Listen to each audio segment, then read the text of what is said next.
S'il souhaite revenir au sein du 15 de France, Antoine Dupont a encore du chemin à parcourir. Le demi de mêlée des Bleus a été victime d'une grosse blessure face à la Namibie et, avant d'être sûr qu'il puisse reprendre la compétition, il va devoir passer un examen médical très important, comme le révèle le Parisien ce 29 septembre.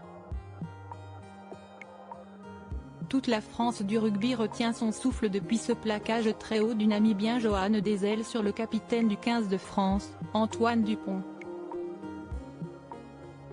Après le forfait avant même le début de la Coupe du monde de rugby de Romain Ntamack, c'est la charnière des Bleus qui est en péril. Depuis, c'est une véritable course contre la montre pour le rugbyman de 26 ans, qui fait tout pour rejouer au plus vite avec ses coéquipiers. Opéré en urgence le 22 septembre après une fracture de la mâchoire, il est depuis retourné chez lui, dans son village de Castelnau-Magnoac, Hautes-Pyrénées, et devrait retrouver le groupe France dans les prochains jours. Depuis son opération, la question se pose également de savoir si Antoine Dupont va porter un masque lorsqu'il sera autorisé à rejouer, mais ce n'est pas la seule interrogation à son sujet. Au regard du terrible plaquage qu'il a subi, le demi de mêlée du stade toulousain a pris un sacré choc au niveau de la tête et, dans ce genre de cas, un protocole commotion est mis en place pour savoir si le joueur est apte à continuer.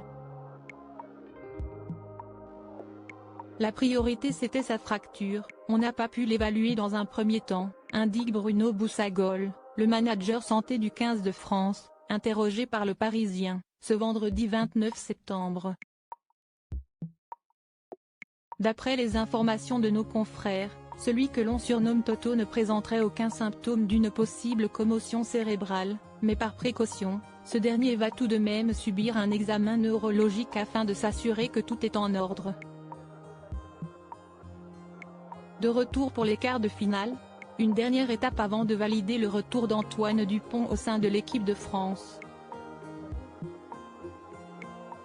Pour le prochain match des joueurs de Fabien Galtier face à l'Italie le 6 octobre, il y a très peu de chances de le voir sur le terrain, même si certains membres du staff se sont montrés optimistes à ce sujet. Le véritable objectif désormais, pour celui qui est considéré par beaucoup comme le meilleur joueur du monde, est de pouvoir participer aux quarts de finale des Bleus le 15 octobre prochain, probablement face aux redoutables Sud-Africains.